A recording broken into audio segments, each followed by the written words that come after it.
Are the better Pokémon the rarer Pokémon? This is a question I pondered quite a while ago, because it sounds like something that should be true. Just for clarity, rare in this context doesn't mean in rare quantity, because if we're talking about Pokémon that there's only one of in a Pokémon game, then yeah, I think this team is pretty okay.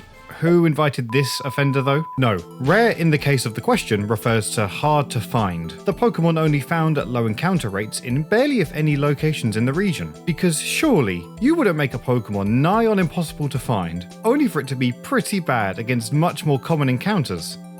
Why isn't the shot transitioned? Well, I wanted to test this idea by trying to beat Pokémon Emerald using the 6th rarest Pokémon in the region. The only major ground rules to consider are that this is on just a single vanilla copy of Pokémon Emerald, and I'm looking at Pokémon lines as opposed to individual Pokémon. So if an evolution is a 1% encounter, yet their pre-evolution is much more common, then they don't count. Anyway, that should cover it. I'm just gonna, I don't know, become the video?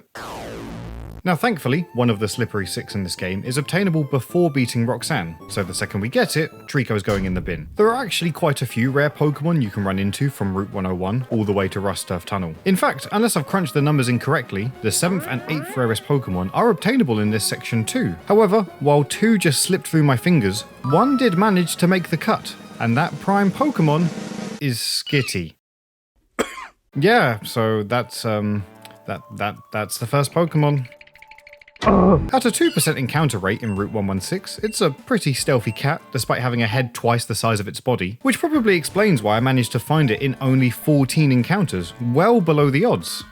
It's a shame it sucks. Skitty is pretty awful, with base stats that rival a pillow, and a move pool that leaves a lot to be desired. So I'm really glad I have this guy, and not anything else you can find at this point. By the way, if you were wondering, Ralts was the 7th rarest Pokemon you could obtain with a 4% encounter rate only on Route 102, which, you know, would have been a slightly, way totally better option, but I digress. The Pokemon that's a little more nuanced, however, and one you might have presumed would be on this list, is Seedot. In fact, it really should be. This acorn and its older brother both have a 1% encounter rate in the 4 locations you can find these guys. Now, the combined probability, I believe, is just shy of Ralts' 4%, which already makes it technically easier to find than Skitty, but I'd have maybe made some leeway for it if you consider every encounter spot in a vacuum. Unfortunately, in Emerald only 2, you can trade with this guy in Rustboro City for a Seedot, for a Ralts. Great. So instead of cool Pokemon that don't make me want to drive my head through windows, I get a plush toy masquerading as a cat. Don't worry though, it's got battle potential for sure. This Magikarp had no idea what it came across that day. Safe to say, I'm feeling pretty good about my chances right now.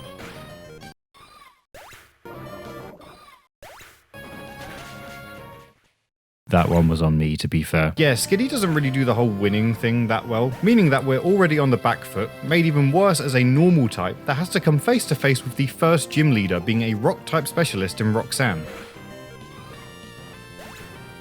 I'll put that fight down as a maybe. I really wanted to try and do this video under rigorous rules for the most part, like no battle items, set mode, level caps, etc. And while I do plan to try to keep most of those beyond this point, look at what we have to deal with.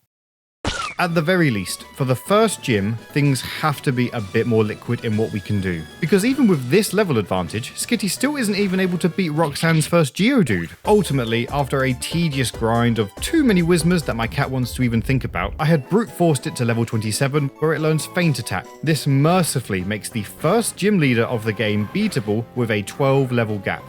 I think I've made a bit of an error here. I appreciate that was a lot to endure in the early game, but thankfully we're on a bit of a breakaway now that we're so immensely far ahead in levels, to the point that even though Brawly has a fighting type advantage against us, this should be a piece of cake. It'd be really bad if I missed it. Oh, come on, man.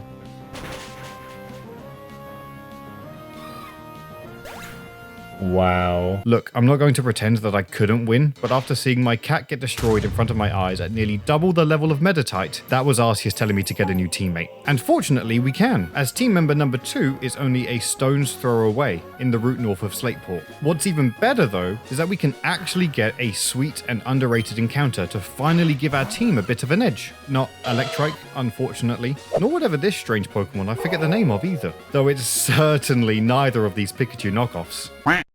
Hey babe, Can you call my therapist again? Right, I didn't quite believe it either. But for whatever reason, Emerald has the same Route 110 encounter odds that Ruby does, which feels a bit strange already for the sister game of a Pokemon generation to blatantly copy one version rather than finding a middle ground. But it feels even worse that one of the rarest Pokemon in the game is a Plusle. This is our team so far. Look at my face. I have sinned. Nevertheless, Plusle's stats, unlike Skitty's, are better than terrible and can probably be described as okay. So I decided to give it a trial by fire by placing our overpowered cat in the PC to see what Plusle could do at Brawly's power level. In all honesty, it didn't go swimmingly at times. We'd managed to make it past his first two Pokemon quite comfortably, but Makahita became a bit of a pain repeatedly. Thankfully though, third time was the charm. Oh, that's so clutch. Oh man. Come on, come on, come on. No! Oh, okay. Oh, wait. No, we've won. We've won. It heals, right? Come on. Yes! Oh, thank God. I'm gonna be honest. With Skitty, I felt pain. Plusle felt pretty good.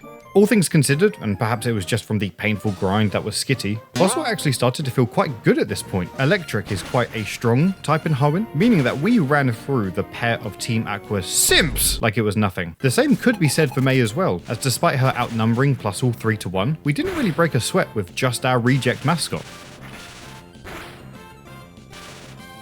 Okay, dude, I'm not one for hyperbole, but I think Plusle might now be the greatest Pokemon to ever live. Adding on the fact that Plusle learns Encore early, which is a fantastic status move, and I was starting to bite my tongue as we entered Morville City. Here, however, was a big milestone for our journey, as it was time to pick up the second rarest Pokemon in Emerald. The silver medal is only found at Route 117, and it has a shockingly small 1% encounter rate, which doesn't sound that bad relative to the 2% rare teammates we've recruited. Yet while those two were found in 14 and 16 encounters respectively, this took 141 encounters. Just mind-numbingly running back and forth in the small patches of grass in the hopes to find the rare 1% encounter of...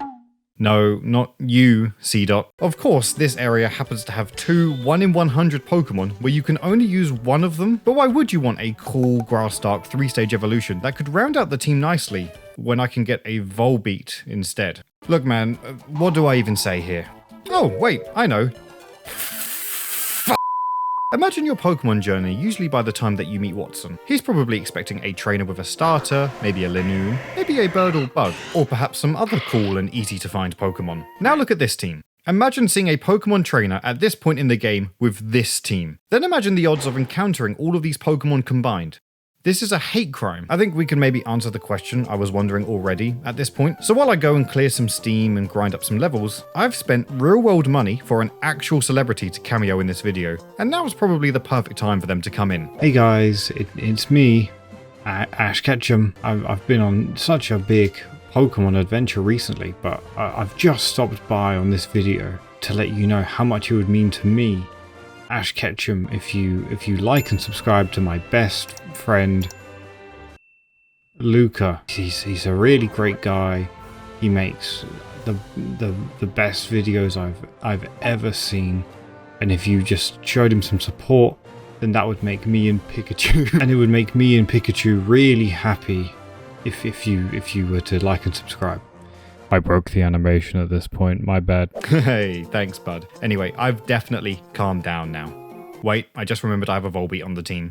Still, despite being a Pokemon so strangely hard to find relative to how good it is, it admittedly does have access to a crazy rare move in Tail Glow. It's not that great when you remember Volbeat is a physical attacker, but with access to Confuse Ray and Moonlight, as well as being able to teach it Thief from the Slateport Museum grunt, we have an incredibly scuffed setup Pokemon, combined with a speedy Pokemon able to paralyze the opponent. This is a pretty great parallel to Watson and his team, which are all obsessed with inflicting paralysis and confusion wherever possible themselves, and it makes for about as even a fight as you can get with what we've got. Don't worry, we definitely lost to his team when they gained momentum, yet we weren't completely with our back against the wall either. Plusle clutched up huge with a critical hit on Voltorb, and was able to withstand Electrak's onslaught too. This meant that Magneton was able to be reliably paralysed by our plucky electric type, and taken to low health before Plusle fell, putting my hopes and dreams on the shoulders of a goddamn Firefly. But even with my gripes and complaints towards this evasive bastard, its ability to confuse an already paralysed Magneton meant that it could power up to +6 special attack securely,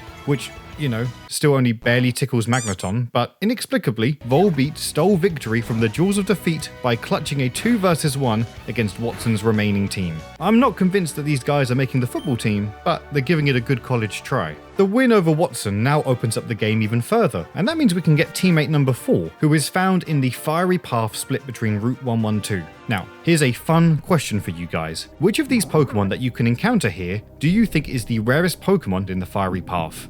Well, of course your brain goes to Grimer. Duh. I can't even be that mad for this one, though I'd love a Torkoal or whatever this is. I vibe with Grimer. Look at its sprites in this game. He's just like me for real. 325 as a base stat total isn't anything special, yet a lot of that is concentrated in its HP and attack, so it can be a surprisingly decent force to be reckoned with in the right context. And speaking of surprisingly decent, Volbeat learns Signal Beam at level 25, which is arguably one of the best bug-type moves from the first 3 generations. 75 base power and 100% accuracy makes it more powerful than most, whilst more reliable than Megahorn. So it means that Volbeat starts to dominate against Pokemon 8 levels weaker than it, but ignore that. I think I have to admit that even though I'd say the effort required to get these Pokemon wasn't worth it for any of them, just having 4 Pokemon all with different types and options makes a team of misfits all have some purpose. And I felt laser focused as we ascended up Mount Chimney. Wait, I forgot the Moonstone. There we go. Now our Delcatty is finally a powerhouse on the team. What do you mean it's still weaker than Plusle? Okay, 380 base stat total, whatever. At least now, we're focused whilst climbing Mount Chimney. Wait, I forgot secret power.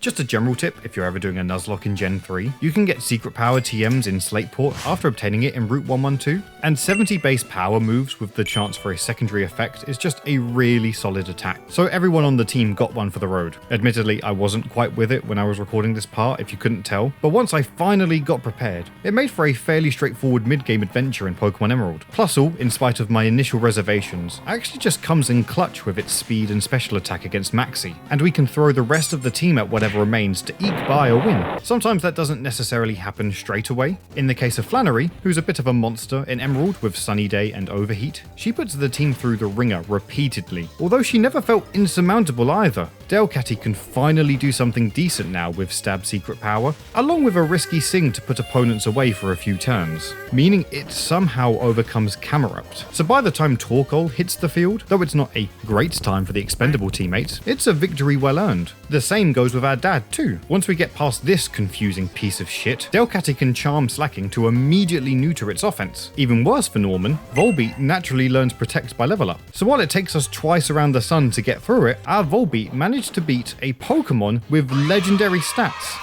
And die immediately to Vigoroth, of course. Thankfully, the rest of the team was here to pick up the pieces, meaning that we were flying through the Hoenn region. However, at this point in the game, now it was time to hit a bit of a brick wall. An ugly, fish-shaped brick wall. You probably knew this was coming, but the absolute rarest Pokemon in this game is the ever-elusive Feebas. Now, for the uninitiated, Feebas actually isn't rare. In fact, if you know where it is, it's a 50% chance of encountering it, which makes it arguably one of the easiest Pokemon to encounter in the game. The problem is that part though, knowing where it is, because across Route 119, there are 6 tiles that Feebas can possibly be found on, amongst the total tile count of 463. Combining these odds results in there being a 3 in 463 chance of finding the fish in Emerald, or 0.64%. I'd like to reiterate that this makes it just slightly more rare than Volbeat. There isn't really a strategy you can do much with this, in all honesty. Beyond a guide I followed that recommended I get the Old Rod for the sake of speeding up fishing encounters, it's a pretty boring grind that feels so much longer than everything else due to having to fish. Nonetheless, it was something that I not only had to do, but something I wanted to do, considering that I've never had a Feebas in any of the games. And while it was mind-numbing fishing over and over again, not knowing if I'd miss something or when it would end, it made that inevitable find that much sweeter.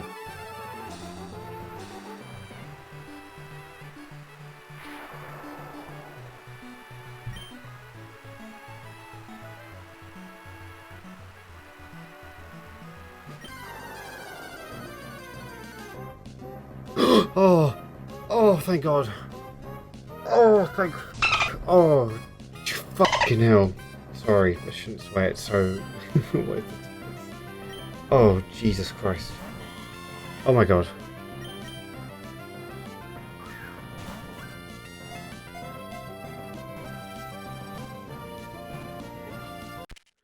Oh. Even with it being 1 in the morning at my parents' house, I couldn't help but pop off at least a little, especially as it was under odds as well, because now we had something that exemplified exactly what I was looking for in this challenge. A frustratingly difficult Pokemon to even see, yet one that immediately vindicates your journey once you get it. And I'm so excited to report that we also have access to the last rare Pokemon of this run too, which is tucked away at the summit of Mount Pyre. God, it could be anything. It could be a ghost, it could be an Absol, maybe it could be a pseudo-legendary. It's the f***ing bell, isn't it? Yeah, okay, I'm not surprised considering what this game is like so far, but I'm not any happier about it. On top of that, I'm most annoyed that this Jingle Jangle motherfucker took 199 encounters to find. I'm well aware I got lucky with basically everything else here, but running in the same patch of grass back and forth had me pining to go fishing again. And at least then the Pokemon gets to be good. All of that aside, I guess now I can answer the question. Are the rarest Pokemon in Pokémon Emerald some of the best in the game?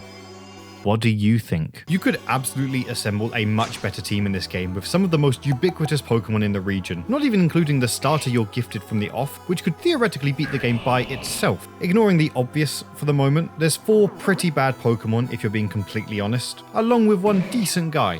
What can I say? I love Muck Monday. This isn't going to set the Gen 3 OU ladder on fire by any stretch. Maybe some would struggle in NU too. But despite all I could and want to say about some of these Pokemon, I kind of really like them now. Just getting through fights in the game with them, whilst conjuring up strategies and learning to play to their strengths, definitely endeared me to them. Plusle especially, this little guy can kind of cook if you let it. So yeah, these guys are a bunch of dorks. But they're my dorks. And I thankfully had 1 amazing Pokemon in mind to help us get to the end of this game. After picking up some Kelpsie berries on Route 115 and grinding them into Pokeblocks, after a quick feeding session, we had a beautiful Milotic. And that made for an actual powerhouse to crush the next big fights. Sweeping Winona with just it and Ice Beam from the abandoned ship was no big deal. May was a complete doddle, and we flushed Maxi like it was nothing. If that hasn't convinced you how good Milotic is, let's look towards Tate and Liza, arguably the hardest gym leaders in this game. Our team doesn't have amazing answers for ground or psychic types, but Milotic, and begrudgingly Chimecho, are a tour de force, with the latter keeping the twins team at bay with yawns, while Milotic can comfortably set up the rain and fire off surfs, which destroyed the twins team once we got the ball rolling. The team's not just a one-man band by any stretch though. Juan's water typing isn't easy for Milotic, yet Plusle just refuses to flinch. Whiscash is the one exception, but once it's taken care of and Juan sets up the rain, Thunders fry the rest of Juan's team, even taking out Kingdra in 2 shots thanks to paralysis and perfect accuracy. The team had made it through all 8 gym leaders without items and sticking to the level cap. Skitty, notwithstanding of course. And while I wasn't confident about the team's chances of beating the Pokemon League before I started, at the level cap of Glacier's Ace to make this fight more fair, and with a journey across the Hoenn region to upgrade the movesets across the team, I started to believe in this ragtag assortment of Pokemon, because now it was make or break time, and I was curious to see if these 6 could become champions. First up is Sydney, who might have a quintet of scary dark types, but we have a Firefly, and it's a Firefly that knows Focus Punch. Taking a bit of a risk, I will admit.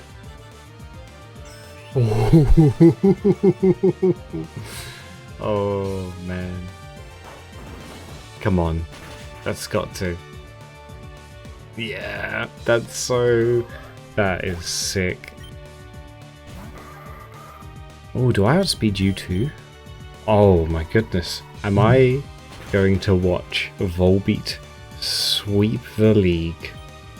I think I'm about to watch Volbeat sweep the league.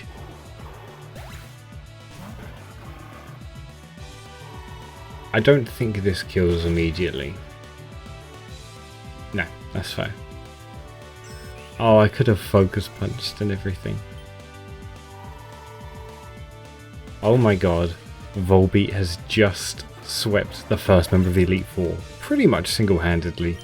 That's kind of sweet. That was a pretty incredible showing for a Pokemon I did not care for in the least before this video, and a similar showcase would happen against Phoebe's ghosts. It did look like Chimecho might have done exceedingly more than I expected it to by taking out Dusclops, but Burnett was able to withstand a hit and stop it in its tracks. No, it's actually Delcatty and its newly learned Shadow Ball that halfway impressed me. It's not mind-blowing damage, but taking out a ghost in 2 turns with its immunity is pretty big. Sableye was irritating with double team strats, but the ever-reliable combination of Rain Dance and Thunder meant Plusle could put in work. Her second Dusclops decided to plug in an action replay and get 2 crits back-to-back to take revenge on our weather duo, but with our backs against the wall, our de facto starter stepped up.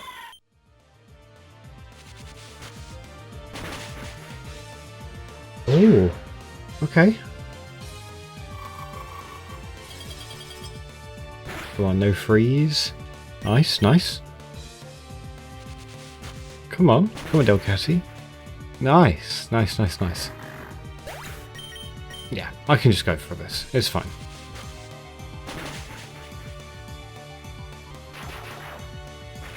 Does this kill? Oh, it doesn't. Hey, Volbeat gave it props for Sydney.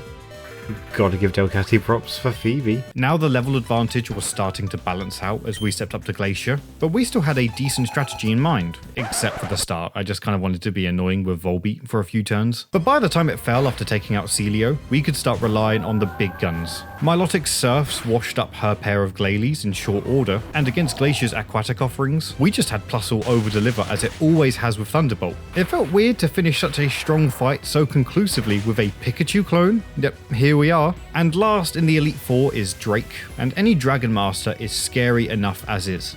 Unless you have an Ice-type move. In that case, it's actually quite easy. Admittedly, his Kingdra became a bit terrifying with Smokescreen and Dragon Dance, but our Muck, who hasn't really had to do much so far, came in clutch with its Acid Armor defense and Sludge Bomb for firepower.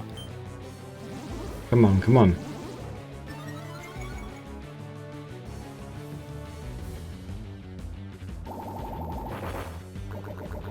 Gotta do at least half, surely. Pretty good. Okay, come on, tank it, tank it, tank it. Oh! Oh! 8? That.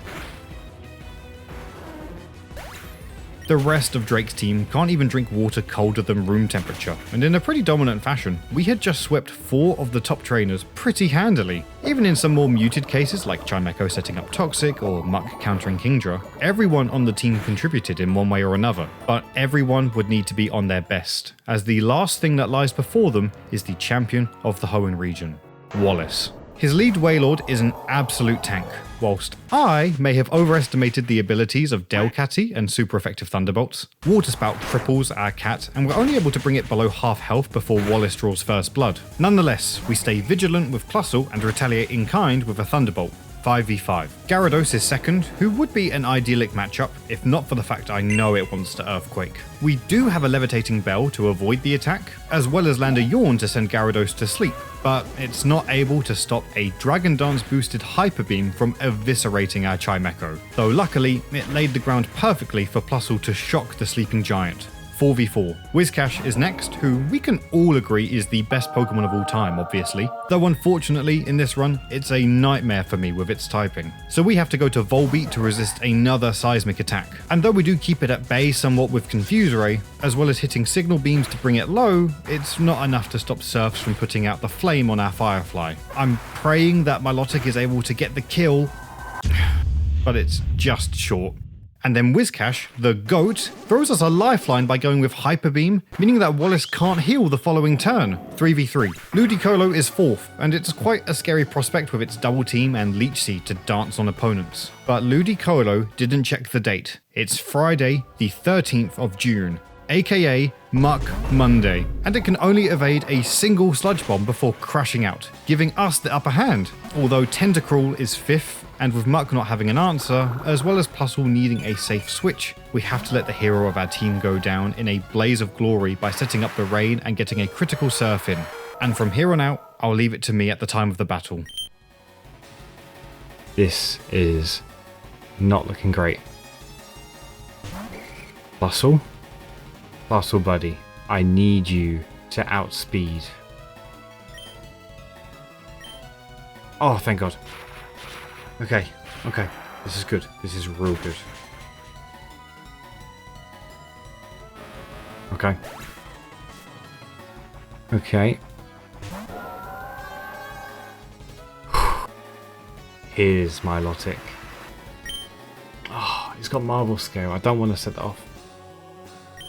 Come on, Plusle. Come on, Plusle. Come on, Plusle. Come on, Plusle.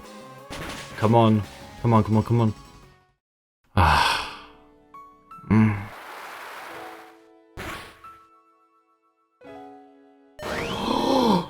Oh my God.